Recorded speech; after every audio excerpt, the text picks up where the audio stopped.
Você já se pegou concordando com alguém mesmo sem nunca ter refletido sobre o assunto? Como se a opinião das pessoas ao seu redor realmente tivesse sido transferida para você? Provavelmente sim. Eu já passei por isso e quando eu parei para perceber muitas coisas no qual eu achava que concordava, caiu por terra. E aqui hoje nesse vídeo eu vou te dar algumas ferramentas que eu usei para descobrir que eu estava sendo controlado pela mídia, pela massa, em todos os sentidos. Fica tranquilo, eu não vou te dar minha opinião sobre nada, não vou dar um exemplo muito drástico aqui, só ferramentas para que você pense por si mesmo e tome suas próprias decisões. Nós vivemos em um mundo repleto de informações, influências e estímulos constantes, o que nos leva a refletir sobre a autonomia dos nossos pensamentos. Nós somos influenciados pelo ambiente, já estamos cansados de saber disso. A nossa capacidade de discernir, de analisar, de questionar é fundamental para que a gente possa navegar nesse cenário complexo. Ao dominar a arte de pensar, não apenas nos tornamos conscientes de possíveis formas de controle ao nosso redor, mas também fortalecemos a nossa capacidade de tomar decisões bem mais informadas. E ao longo desse vídeo nós vamos explorar conceitos da neurociência, ceticismo e estratégias para desenvolver um pensamento crítico. Afinal, compreender como somos influenciados é o primeiro passo para que possamos conquistar a nossa liberdade intelectual. Fala YouTube, tudo bem com vocês? Eu sou a Rai Figueiredo e esse é meu repertório comportamental. Sejam muito bem-vindos. Você aí se interessa por esse tipo de assunto? Já deixa aqui seu like, se inscreve no canal e depois que assistir o vídeo, deixa sua opinião aqui embaixo. Isso faz muita diferença para mim.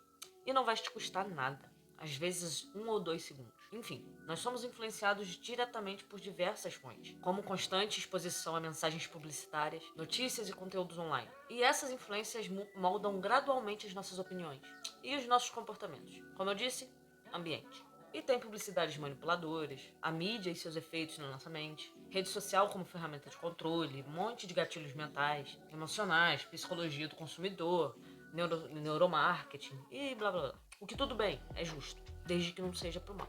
Ao entender como somos constantemente influenciados por várias fontes diferentes, podemos começar a desvendar as camadas do controle mental. Esse conhecimento é essencial para desenvolver uma perspectiva mais crítica e tomar decisões muito mais conscientes no nosso dia a dia. E como eu falei que teria um pouco de neurociência nesse vídeo, o cérebro processa as informações por meio de conexões, por meio de neurônios, que se comunicam por sinais elétricos. É muito bonitinho. E por sinais químicos também. As informações são recebidas pelo cérebro através dos nossos sentidos, como visão, audição, tato, se convertendo nesses sinais elétricos e nesses sinais químicos. Em seguida, esses sinais são processados em áreas específicas do nosso cérebro, como o córtex, que é onde ocorre a interpretação e a análise das informações. A etapa final envolve o armazenamento dessa informação, a consolidando em redes neurais distribuídas para acessos futuros, o que constitui a base da memória e do aprendizado. Isso tudo vem acompanhado junto de uma coisinha linda chamada neuroplasticidade, que eu falo em quase todo vídeo aqui, que é a nossa capacidade cerebral de formar, moldar e aprender de acordo com as repetições, experiências e o nosso aprendizado. E essas repetições de informação acabam criando um monte de caminhos neurais.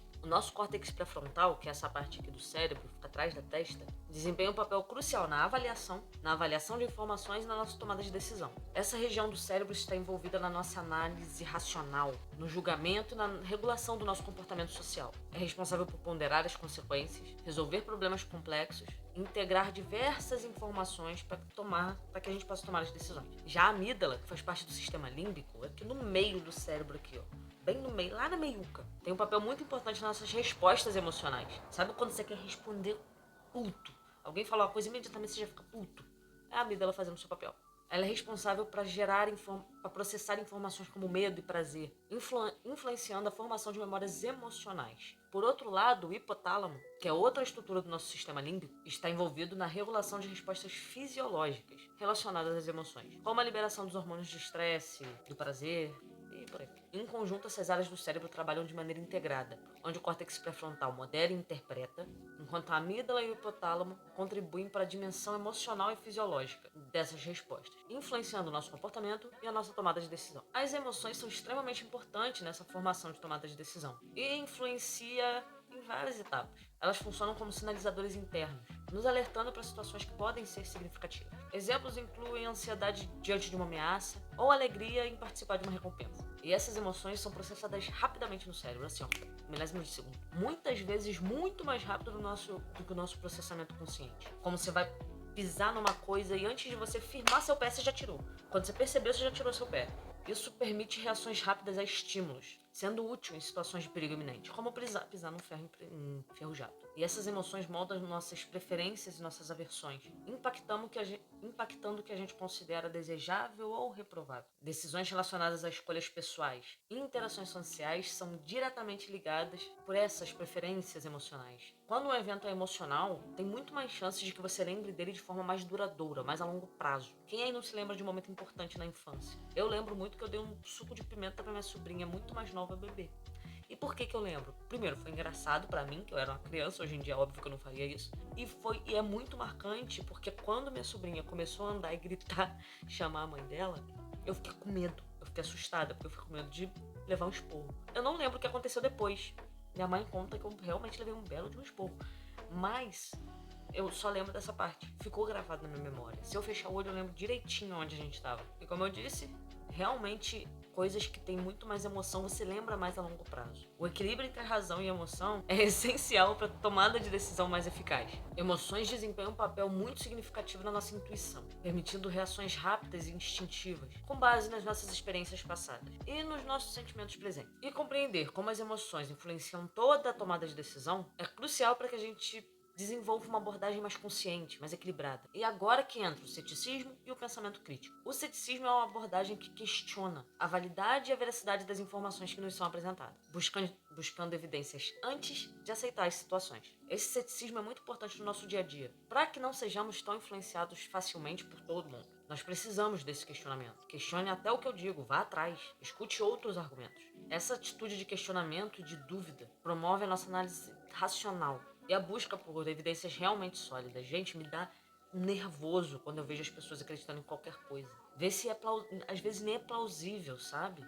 É igual uma veterinária aqui da minha cidade que tá fazendo teta healing em cachorro. Tipo, irmão, eu nunca deixaria. Ou eu vi um vídeo na internet de um cara fazendo quiropraxia no meu cachorro, num gato. Meu Deus, que nervoso que me dá. Gente, procurem sobre quiropraxia, isso faz mal, tá? Quiropraxia faz mal. Esse negócio de ficar estalando o pescoço, estalando a coluna dos outros, isso não é bom. Isso não é bom. Às vezes a pessoa tem um desvio ósseo que pode pegar na jugular, a pessoa pode morrer por causa disso. Pelo amor de Deus. Eu vou deixar até um link aqui embaixo nos comentários e na descrição também sobre os malefícios que podem causar esses estalos e teta healing, gente. Pelo amor de Deus, gastar seu dinheiro com isso. Enfim, desculpa. E como eu disse, desenvolver esse pensamento crítico é crucial e é fundamental nessa era de informação que a gente vive, porque capacita os indivíduos a avaliar, discernir e questionar ativamente o mundo ao seu redor. Isso não apenas fortalece a tomada de decisões, faz você ter uma tomada de decisão mais informada, mas também cria uma sociedade mais resiliente à desinformação. Questionar a credibilidade das fontes e a veracidade das informações é vital para filtrar fontes que sejam confiáveis. Isso inclui avaliar a expertise dos autores, a reputação das fontes e verificar a consistência das informações em diferentes contextos. A análise crítica dos argumentos desenvolve uma análise subjacente, a consistência e a qualidade das informações apresentadas, das evidências apresentadas. Isso requer habilidades de discernimento para identificar falácias, pontos fracos e fortaleza nos argumentos também, contribuindo para uma compreensão mais profunda. Quando você é resistente a manipulações, ser resistente a manipulações envolve estar ciente das técnicas persuasivas, emocionais e vieses presentes em mensagens e nas informações. Ao cultivar uma mente crítica, as pessoas podem reconhecer e resistir à tentativa de influência indevida em suas opiniões e decisões. O ceticismo construtivo vai muito além só do questionamento simples. Envolve questionar de maneira construtiva, buscando entender a fundo, ao invés de simplesmente negar as informações. Isso promove um diálogo mais aprofundado, mais informado, incentivando a busca por soluções e compreensão aprofundada, ao invés do ceticismo simples e puro, sabe? Negativo e destrutivo. Tipo, isso na verdade pronto. Calma, espera a pessoa argumentar. Tá, mas agora eu já expliquei um monte. Já falei pra cacete e tá na hora de te passar algumas técnicas para que você fique mais esperto e desenvolva esse pensamento crítico. E que você não seja enganado. Parou com isso de você acreditar em tudo que vê pela internet. Pelo amor de Deus. Faça uma pesquisa por si só. É muito importante que você aprenda a buscar informações em fontes diferentes. E que aprenda a ler artigos científicos, pelo menos o básico. Não precisa ser um expert, não. Mas precisa aprender se a metodologia faz sentido. Se o número de pessoas no estudo é minimamente funcional. Eu vou deixar um Instagram aqui na descrição também, que é do Igor Eckert e do Léo Costa. Eles falam muito sobre prática baseada em evidência. O Igor fala muito de artigos científicos, como você pode ver ele desvenda muita coisa. É muito bom, vou deixar aqui na descrição. Porque um estudo com 8 pessoas não faz tanta diferença assim, né? Você daria um remédio para seu filho ou para tua mãe, ou você tomaria um remédio, você, às vezes a pessoa toma, mas que tem uma comprovação. Vou dar um exemplo: câncer. Quimioterapia já tem muita evidência que funciona há muitos anos.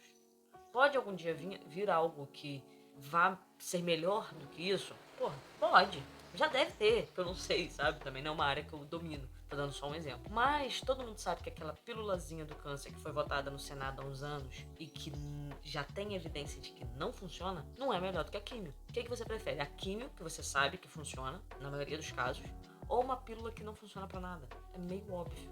A gente precisa ver se o questionamento do estudo faz sentido. Ou pelo menos que você veja mais de 3 fontes diferentes se aquela informação condiz.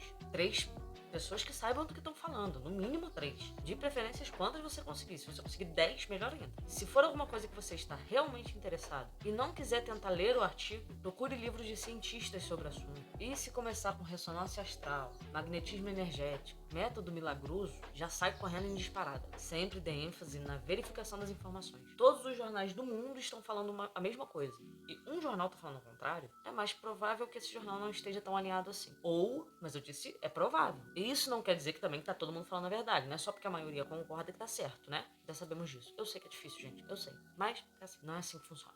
Nem todo mundo fala a verdade. Mas busque informações em outros lugares, em fontes boas, só para reforçar. Questione ativamente as informações que te são passadas. Questione até que você se sinta satisfeito, realmente satisfeito. Não tenha preguiça. Depois de tudo isso, faça uma análise reflexiva. Depois de ter lido vários tipos de evidências de várias pessoas diferentes, será que isso realmente faz sentido? Quem me passou essas informações estava motivado pelo quê? Qual o viés dessa pessoa? E nunca se esqueça que a ciência te aponta para a verdade, te deixa mais próxima dela. Mas nada é 100% concreto e ponto final. E sempre continue procurando. Nós precisamos desenvolver essas habilidades continuamente. É uma coisa que nunca mais vai parar. Aplicando essas técnicas, tudo o que nós vamos fazer é desenvolver nossas habilidades de pensamento, nos tornando cada dia mais capacitado para discernir informação, analisando entre fontes confiáveis e formando opiniões muito bem fundamentadas. E hoje em dia acaba que nós enfrentamos alguns desafios, como a rapidez da informação, bolhas que não nos fecham em alguma coisa, técnicas avançadas de manipulação e confiança em qualquer pessoa com argumento de autoridade. E para você identificar se é algo estranho, verifique a informação em mais de uma fonte, preste atenção que na internet qualquer pessoa pode falar qualquer coisa. Então se uma pessoa diz que é biólogo, dá para checar. Então cheque se a pessoa pelo menos é. Vou te dar um exemplo. Eu sou uma estudante de biomedicina, que depois eu quero fazer uma pós em neurociência. E um dia quero fazer na faculdade de psicologia, porque eu me interesso. Mas isso é a verdade. Eu poderia muito bem vir aqui e falar, gente, eu sou uma neurocientista. Não, cara, eu não sou. Mas eu poderia vir aqui e falar que eu sou e ponto final. A maioria das pessoas não vão procurar se eu sou mesmo. Mas eu tô aqui pra falar a verdade, eu não tô aqui pra mentir. Então, e eu posso errar. Em algum momento eu vou acabar errando, mas não é de propósito. Eu não quero enganar ninguém. Mas mesmo assim, duvide do que eu tô falando. Procure em outras fontes. Se eu falar que ameixa é bom pra saúde, sendo que eu não sou uma nutricionista, vá no nutricionista e pergunte, ameixa é bom pra saúde? Ele falou, vai em outro nutricionista e pergunta. Vai em outro, entendeu? Verifica a informação. Às vezes isso vai te custar 2 minutos, mas vai te economizar muito dinheiro. E para fechar esse vídeo, alguns exercícios práticos. 1. Análise de manchetes sensacionalistas. Leia o texto inteiro, depois volta pro título. Se for compatível, esse jornal é bastante fiel, pelo menos nesse quesito, né?